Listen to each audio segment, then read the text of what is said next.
무지해반증은 각도 변형에 따라 초기, 중기, 말기로 나누는데 사실 일반인들 입장에서는 무지해반증이 아닌지는 본인이 느끼고 바로 보이는 것으로 확인을 할 수가 있어요. 엄지발가락 쪽에 혹처럼 튀어나온 부분이 보이고, 아주 이분처럼 심한 변형이 있으시면 이제 두 번째 발가락도 올라타고, 여기 엄지발톱을 보시면 사실 정면을 바라보지 않고 사시처럼 이렇게 돌아가 있는 게 보이죠.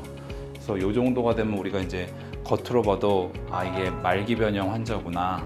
초기가 됐던 중기가 됐던 말기가 됐던 어떠한 치료 방법을 선택하는 데 있어서 가장 중요한 거는 환자 본인이 느끼는 증상이에요. 초기라도 증상이 너무 심하고 본인 일상생활에 제약이 많고 폭이 좁은 신발을 많이 신을 수밖에 없는 사람이라면 이게 이제 수술적인 치료를 선택하는 경우가 많고, 말기 변형이라 하더라도 증상이 전혀 없으신 분들이 있어요. 그것으로 인해서 다른 발에 관절염이 생기거나 다른 파급 효과 때문에 어쩔 수 없이 수술적 치료로 가는 경우가 있지만, 그럼에도 불구하고 증상이 심하지 않으면은 굳이 수술적 치료를 선택하지 않아도 신발 선택이랑 평상시 생활 관리만 잘해도 불편함 없이 하는 데는 지장이 없는 경우가 많죠. 그런 방법들을 써보게 되는데 네. 그런 것들이 실제로 효과가 있는지 잘 모르겠어요.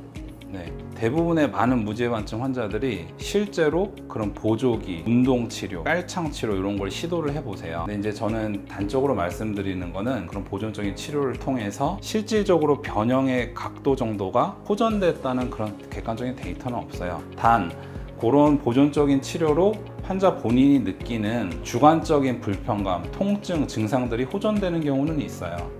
하지만 그걸로 휘었던 발가락이 펴진다, 이런 기대를 하면 그건 잘못된 거고, 뼈가 휘어 있는데 그걸 밖에서 아무리 조작을 가해도 흰뼈를 똑바로 만들 수는 없어요. 근치적인 치료를 원하면 결국 흰뼈를 똑바로 만드는 수술적인 치료밖에 답이 없다, 이렇게 말씀을 드리는 거죠. 사실 무지해반증에 대한 수술 방법은 문헌상에 보고되어 있는 거 한 100가지가 넘어요. 술자들마다 본인이 익숙하고 본인이 그 장점이 더 크다고 하는 치료법을 선택을 해서 환자분들한테 권유를 하게 되는 거예요. 이제 제가 치료하는 방식은 최소침습 무지해반 교정술이라 그래서 특수한 기구를 사용하기 때문에 이전에 센티미터 단위에 적어도 3에서 길게는 10cm 이상 크게 절개를 해서 했던 수술을 밀리미터 단위, 평균적으로는 2에서 4mm 단위의 작은 구멍을 뚫어서 특수한 기구를 놓고 그거를 통해서 절골술이라는 테크닉을 시행을 해요. 그 다음에 휜뼈를 똑바로 피고 교정을 하고, 그러면 그 다음엔 사실 환자들의 뼈의 재생 속도에 의존해서 뼈가 아물면 휜뼈가 똑바로 펴진 상태로 아물게 되는 거죠.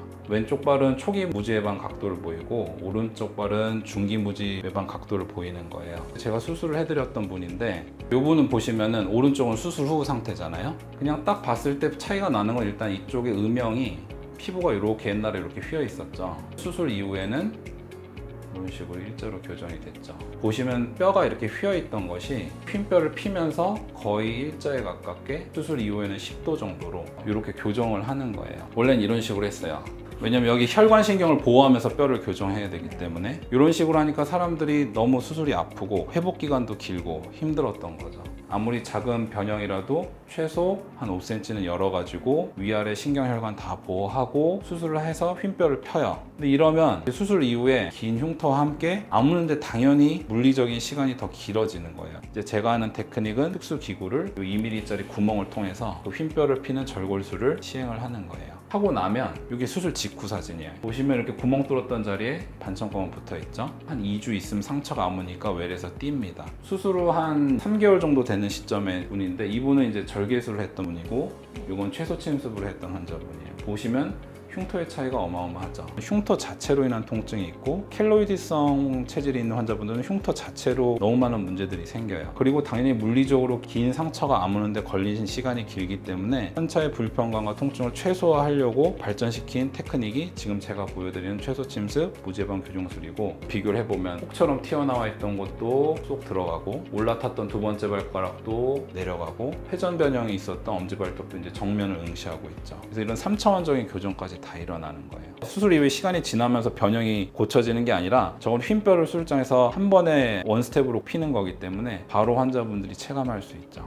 일반적으로 인간이란 동물이 갖고 있는 뼈의 재생 속도는 3, 4개월 정도 돼요.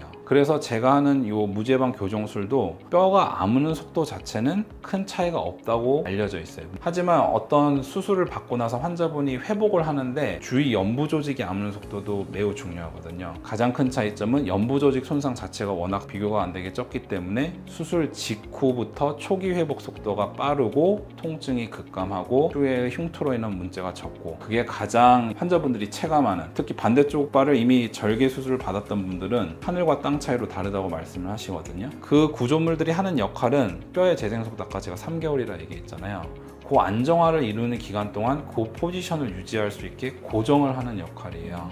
사실 그럼 그 기간이 끝난 다음에 이 금속 내고정물이 하는 역할은 없어져요. 만약에 이물감을 느끼시는 분들은 보통 수술 후 안정화가 완전히 이루어지고 마무리가 되는 4에서 한 5개월 정도쯤에 금속물 제거술을 받으시는 경우도 있고, 티타늄을 베이스로 한 생체 적합성이 가장 높은 금속 재료로 만들어졌기 때문에 평생을 갖고 있어도 문제가 생기는 경우는 없어요. 이로 인해서. 제가 하는 테크닉은 어차피 구멍 자체가 작기 때문에 그 구멍을 통해서 삽입했던 금속 내고정물을 환자가 불편할 경우에만 이런 식으로 그 구멍을 통해서 다시 제거를 해주는 수술을 하고 있어요. 정확하게 말씀드리면은 나사를 반드시 제거할 필요는 없다. 기준은 본인이 불편하면 제거를 받는 것이다. 실제로 제 환자분들의 70-80% 환자분들은 큰 자극 증상이 없어서 그냥 지내신 분들도 많고, 교정술을 할 때 사용하는 기구랑 비교를 해드리면은 절골술을 할 때는 결국 뼈를 부분적으로 절골을 해야 되기 때문에 이런 금속 톱이 사용이 되고, 이게 이제 움직일 때 이런 식으로 움직여요. 그리고 이 회전 반경에 따라서, 이게 회전 반경이 3cm면은 최소 피부는 3cm를 열어야지 다른 구조물이 안 다치는 거예요. 그래서 긴 절개가 필요했던 거고, 얘가 이런 식으로 움직이니까 이만큼은 열어야지 다른 피부를 다치지 않고, 요만큼의 절골을 위해서 이만큼을 열어야지 얘가 들어가서 안전하게 왔다 갔다 하면서 요거를 절골술 이렇게 하는 거예요. 목표한 절골술을 이루고 나서는 수술 전에 만약에 이렇게 벌어져 있던 게 이런 식으로 교정을 이렇게 할 수 있는 거예요. 제가 사용하는 이 쉐논버라는 최소 침습 교정술용 특수 기구, 보시는 것처럼 이런 식으로 좌우로 움직이는 게 아니라 회전으로 이렇게 돌아가거든요. 절골술하는 부위가 있으면 거기에 구멍만 뽕 뚫은 다음에 그 구멍에 요게 이렇게 들어가서 회전으로만 이게 이런 식으로 절골술이 이루어져요. 그렇기 때문에 크게 열지 않고도 목적하고자 하는 절골술이라는 행위를 안전하게 할 수 있는 거죠. 물론 이것도 이제 정확하게 시행하지 않으면 위아래 신경혈관 인대가 다 지나가기 때문에 다칠 수 있죠. 그래서 이게 이제 트레이닝이 필요하고 정확한 해부학 지식이 필요하고 발을 전문으로 하는 족부정형외과 의사들이 이 수술을 하는 겁니다.